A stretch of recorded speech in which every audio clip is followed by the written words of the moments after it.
काय ते जरांगे जरांगेचं काय तो त्याचा अभ्यास किती, त्याचं ज्ञान किती, त्याच्या तोंडाला जे काही येईल ना ते बोलतात. तो त्याचा अभ्यासाचा ज्ञानाचा प्रश्न आहे तो. आणि आता आपणही त्याला काय आहे ना एवढं त्याला डोक्यावर घेतो मला कळत नाही. तो काही मराठ्यांचा लीडर नाही. मराठ्यांचे खूप लीडर आहेत मोठे मोठे सगळेच म्हटलं तर. यशवंतरावांपासून सगळे अनेक मराठ्यांचे लीडर होऊन गेले आणि आता सुद्धा आहेत. शरद पवार आहेत, अजितदादा पवार आहेत, एकनाथराव शिंदे आहेत, त्याच्यानंतर अशोक चव्हाण आहेत, पृथ्वीराज चव्हाण आहेत, अशा अनेक कितीतरी निघतील. नवीन नवीन पण आता निघालेले आहेत. रोहित पवार सारखे नवीन ते सुद्धा कमिंग आहेत. असे कितीतरी आहेत ना. आता हे अशी सगळी मंडळी आहेत ना. हा लीडर कुठला आहे, हा कसला नेता, ह्या त्या ठिकाणचे काही वाळू चोर, ते दारूचे धंदे करणारे असे काही लोक आहेत. ते त्याच्या आजूबाजूला असतात आणि ते पैसा खर्च करून तेवढ्या माणसं वगैरे घेऊन येईल, तेवढ्यांचा तो लीडर आहे, नेता आहे. तो काही महाराष्ट्राचा मराठा समाजाचा नेता नाही.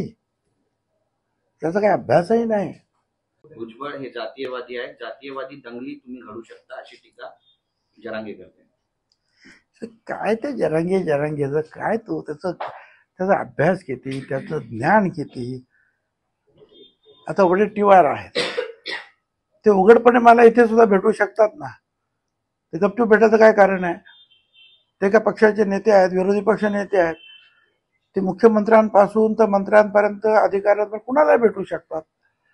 त्याच्यामध्ये गुप्तपणा वगैरे ठेवण्याचं काय कारण आहे.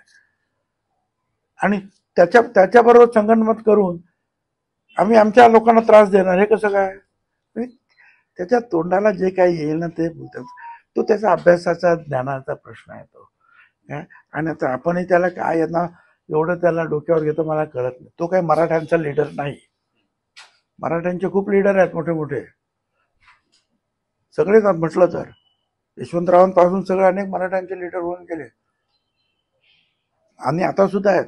शरद पवार आहेत, अजितदादा पवार आहेत, एकनाथराव शिंदे आहेत, त्याच्यानंतर अशोक चव्हाण आहेत, पृथ्वीराज चव्हाण आहेत, अशा अनेक कितीतरी निघतील.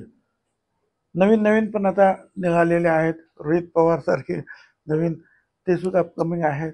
असे कितीतरी आहेत ना की ज्यांचा काहीतरी अभ्यास आहे. परंतु या सगळ्यांनी सुद्धा किंवा या मराठा म्हणून असलेले जे नेते आहेत की जे मुख्यमंत्री राहिले किंवा नेते म्हणून राहिले आजही आहेत, पूर्वी पण होते, पण त्यांनी नेहमी महाराष्ट्रातील सर्व घटकांना बरोबर घेऊन जाण्याचाच ध्यास धरलेला होता आणि काम केलेलं होतं. आणि त्याबद्दल सुप्रीम कोर्टाने त्यांना शाबासकी दिलेली आहे की मराठा मुख्यमंत्री असताना सुद्धा तुम्ही हा विचार केलेला नाही. कारण मराठा समाज हा सामाजिक दृष्ट्या मागास नाही म्हणून त्याला घेता येत नाही, हा दृष्टिकोन त्यांनी ठेवला आणि म्हणून त्यांना दिलं नाही. आता हे अशी सगळी मंडळी आहेत ना. हा लीडर कुठला आहे, हा कसला नेता, ह्या त्या ठिकाणचे काही वाळू चोर, ते दारूचे धंदे करणारे असे काही लोक आहेत. ते त्याच्या आजूबाजूला असतात आणि ते पैसा खर्च करून तेवढ्या माणसं वगैरे घेऊन येईल, तेवढ्यांचा तो लीडर आहे, नेता आहे. तो काही महाराष्ट्राचा मराठा समाजाचा नेता नाही. त्याचा काही अभ्यासही नाही. मी आता नावं घेतली. नारायण राणे आहेत ना सगळी मोठी मंडळी. त्यांचा जो अभ्यास आहे, काय याचा अभ्यास आहे. मागे सांगितलं निवडणुकीला आम्ही उभा राहणार सगळीकडे. सगळे गोळा केले, सगळ्यांचे लोक द्या माझ्याकडे आणून द्या, माझ्याकडे आणून द्या, माझ्याकडे आणून पेपर्स. काय झालं. आणि शेवटला सांगितलं नाही उभा राहणार, सगळीकडे जाणार म्हणलं. आलं कुठे, फक्त येवल्याला माझ्याकडे. ते पण मी त्याला तोंडावर पाडून टाकलं, 4 मिनिटं चिट करून टाकलं त्याला. 2 दिवस तिथे बसून. काय तसं आहे. आता असं आहे ना की आपल्याला सुद्धा ज्यावेळेला एखादा विषय नसतो दाखवायला त्यावेळेला ठीक आहे, कधी कधी वापरायला हरकत नाही. आज आहेत आम्ही 5 रीट जे आहेत दाखल झालेले आहेत आणि मला असं वाटतं 10-15 मिनिटात कदाचित त्याची सुनावणी येते हायकोर्टामध्ये. चीफ जस्टिस समोर आहे. तुम्ही अजित मुख्य सचिवांसमोर, मुख्य न्यायाधीशांसमोर, त्यांच्या बेंच समोर आम्ही 5 जे आमच्या रीट्स आहेत त्या आता सुनावणीला येतील असं वाटतं. अजित पवारांना संपवण्याचा तुम्ही प्रयत्न करताय. त्यातला संपवणार मी काय संपवणार? अजित पवारांना संपवणार? कोणी संपवू शकत नाही अजित पवार. भुजबळ साहेब, तुम्ही ज्या पद्धतीने सांगताय की एकीकडे मराठा ओबीसी हा वाद आहे, बरं असं आहे, तुम्ही सांगा. अहो अजित पवारांना पण माहिती आहे, पवार साहेबांना पण माहिती आहे, 35 वर्षापूर्वी शिवसेना सोडून आलो तेच मुळे मंडल आणि ओबीसी मागासवर्गीय यांच्यासाठी आलो. आणि ते काम माझं पहिल्यापासून सुरू आहे. आज आहे का? पहिल्यापासून आहे. नवीन काय त्याच्यामुळे काही वेळा त्रास होतो, काही वेळेला म्हणजे नुकसानच जास्त होतं फायद्यापेक्षा. त्यामुळे तो काय पक्षामध्ये कुणाला संपवण्याचा वगैरे हा आतला धंदा मी कधीही केला नाही. ओबीसी उपनेते समितीची बैठका या 2दा पार पडल्या, पण त्यानंतर या बैठकांचं पुढे काय झालं किंवा त्याबद्दलची चर्चा आणखीन पुढच्या टप्प्यात पाहायला मिळणार आहे का?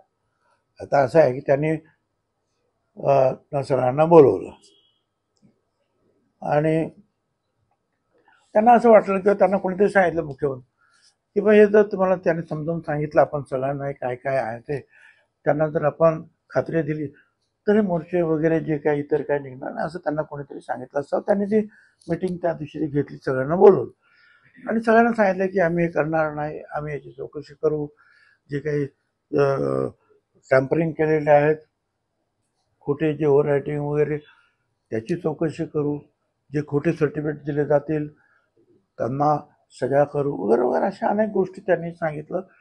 आणि आम्ही आमच्या पद्धतीनं आणि इतर लोकांनी सुद्धा वॉलंटिअर सगळ्यांनी त्यांच्या पद्धतीने सांगितलं अडचणी काय काय आहेत आणि काय काय त्याचे अर्थ कसे काय पुढे निघू शकतात आणि ते कसं भटक्यामुक्त आणि मागासवर्गीयांना सगळ्या ओबीसीनं कसं ते अडचणीचं आहे पुढे.